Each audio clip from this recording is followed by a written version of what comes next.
This is the plaintiff, Osman Ferran Perez. He says the defendant told his girlfriend he could fix his broken down van, took it to his house, and then called her and said he was sorry, but that the car was unfixable.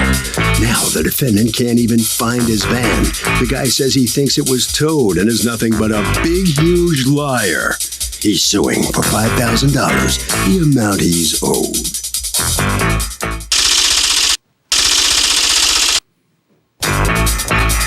This is the defendant, Errol Cunningham. He says the plaintiff's girlfriend gave him the van to fix. He looked at it and told her the engine was no good. He told her to come and get the thing. They never did. It started getting tickets, and he has no idea what happened to it.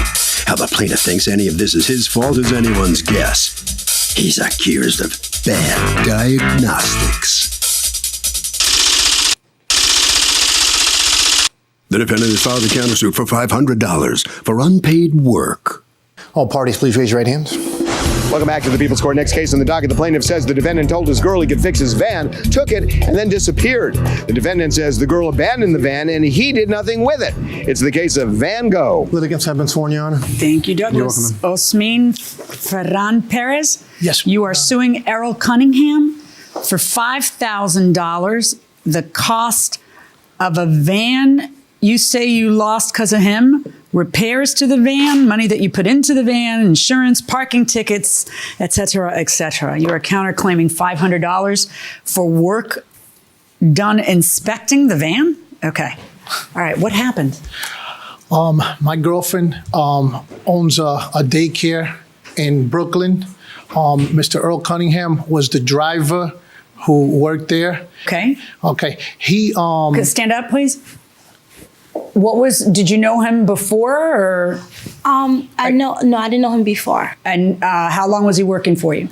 I would say about a little over a year. Okay, and then what happens? I started having a problem with my van, and Richie has a van similar to mine. So he said he knows how to fix it. Whose van is it? It's my van. Where's it registered? It's registered in New York State. In your name? In my name, yes.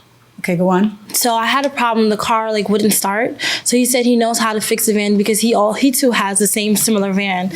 And so he came and got the van, and then he said it will take about 2 weeks. So 2 weeks came. I called him. He said it wasn't ready. He had to change a distributor, and then it went on and on for weeks. And then Why didn't you just take it back? It wouldn't start when I went to get it. So he broke it? I don't know. Okay. I was in conversation with her while this was happening, and every time that we would try to go get it, like one day I got frustrated and I told her, just go there with your sister and get it and tow it. And at that time is when he said he had lost the key, okay, to it, and he had to make a key for it, okay. Then he took the license plate off of it.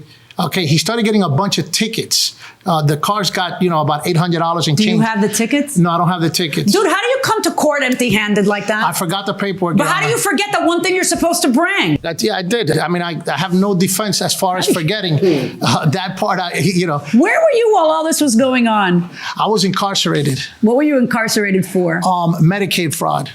How long were you in? 9 months and 20 days. Well, who's counting? The passenger van goes over there while you're in custody? Yes. It was given to him to fix because normally me and my mechanic that I brought here today fix it ourselves.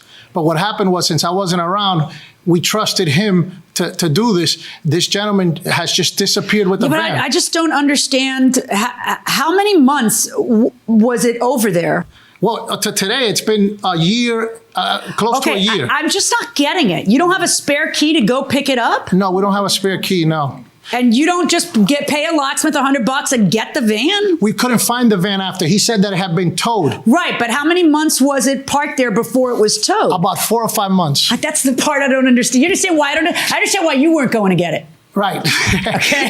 I just don't understand why she wasn't. She was trying. He kept saying that he was in Florida. But why is she buying it over and over? She's 24 years old. Well, what are you doing with a 24-year-old who can't figure her way out of a paper bag? Well, What's going on? They brought the van to me. They brought it to you, or Yes. you drove it No, to your place? Tasha and the gentleman there, Jod, the one with the dread, Okay. they brought the van to me. Come on up a second. I thought that. All right. Who is this gentleman here? Your mechanic? He's the mechanic and the person who had to. Switch. How did the van get to him? Oh, we drove it to him. You two drove it there. Yeah. All right. And if you're a mechanic, why were you driving it to him? Because the problems, I didn't know how to fix them Okay. like that well. Okay. All right. So you're both alley mechanics, right? Okay. You're not working for a particular. Okay. All right. So then you're just out of the picture after that? Yeah. Okay. Go ahead and have a seat. All right. Okay. So go on. They take it to you. I checked the van out and everything. I told her what was wrong with the van as far as I see. What was wrong with it? The distributor. After I put the distributor in and I had the van running, then I saw it wasn't idling properly. And it was smoking. I said, and I call and I tell her, is the heads going in the van? I said, come and pick the van up. She never did come and get the van. One day, her and some other girl came in the car, and I said, why didn't you take the van? She wanted me to drive it to Queens. I said, no, I'm not driving no van to Queens. Take the van because the inspection sticker were off on the van, and that's the reason why I removed the plate, because it was getting tickets. And What made you think no, that removing the plates no, would it was stop? not getting ticket after I removed the plates. No, it got towed. I got told, yeah. How'd that work out Yeah, for but you? look, I had the idea to remove the plates so it would stop getting tickets, and then it ends up getting towed. How many months was it parked in front of your place? It parked there for almost 6 months. Wait, is that Well, true? then why didn't she pick it up? We tried to pick it up when she went with that girl, and that's when the keys were missing. Where's the key right now? I don't know where the key. Why wouldn't you bring it to court? I didn't know I had to bring it. Because he's Well, lying. that would make such perfect sense, though. If you brought the key, then I'd say you're lying to Exactly. her, right? I'm not lying. Well, you're the guy who didn't bring the tickets, so I would not like bobblehead and say exactly. Okay. No, you're right. You're right. But he did say that he lost the key. He's lying about Who's that. the gentleman who's with you? Moral supporter or witness? That's a weakness. Come on up. So if somebody leaves a van or whatnot on your property for 6 months and never picks it up, have they abandoned it? Yeah, I think if you leave something in my house for 2 weeks, I'm not going to take care of your trash. What's the magic number? What is the magic number for how long somebody leaves something into your house before it becomes yours, essentially? Just a few weeks. You can't be free storage for everybody else. Do you have to tell them, I'm going to basically take this property now if you don't pick it up? I think you do. I think you've got to let them know you're going to get rid of it. And you give them what, a reasonable time? 30 days. Fair enough. Going inside the courtroom. What are you a witness to? When Errol had the van, he did call Tasha, tell her to come get the van. A lot of times Tasha would never come get the van. I told her also to get the van. You did? Yes, to get the van from Errol. And then Tasha would say, I'll wait till Osmond comes back to deal with it. I don't feel like dealing with it. That's a lie. Because we didn't know where Osmond was at. Didn't know he was incarcerated. He was on vacation in Panama. That's what we were told. For 9 months and 20 Yeah, working days. in Panama. He's coming next month. That is true. That is true. I was not Yeah. wanting for them to know where I was at. So that party's saying the truth. Listen. Yes, Your Honor.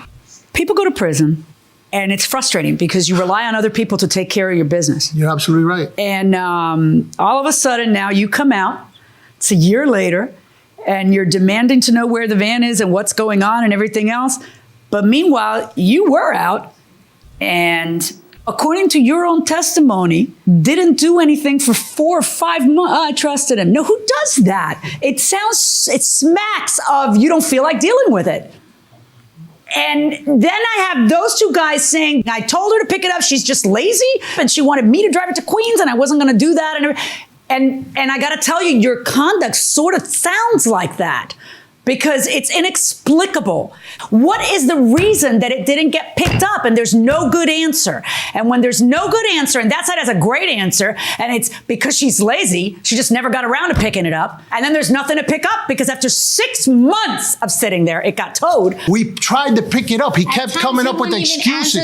He would not answer the phone. We tried to tow it. He denies that. It's your word against his. Right. Show me the emails that you sent him or the texts that you sent him saying, I keep trying to pick it up and you don't. Show me something. It's okay. I mean, Is it over there with the tickets? No. You know what? You just have no proof, okay?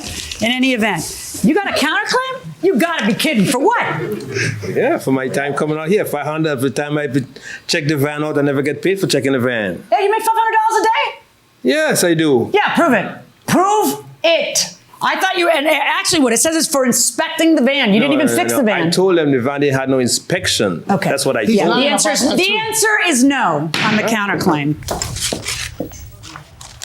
Here comes the plaintiff out of the courtroom on the losing end of this decision from Judge Millian. What's your thought? Yeah, I mean, obviously she wasn't very sensitive to our story, and she, you know, and I know exactly. You mad at your girlfriend? No, she trusted that gentleman. She wanted that car from that gentleman. We tried to go to his house.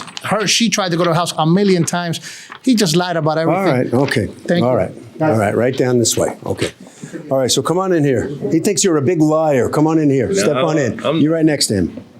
Yeah, no, I'm not. I'm speaking the truth. Yeah, what happened to the van? The van, I don't know. The van get towed. We could sit there for a while. It get towed. And then what did you do? I tried to contact her, tell her come get a van. She never did. Mm-hmm. Yeah. Harvey?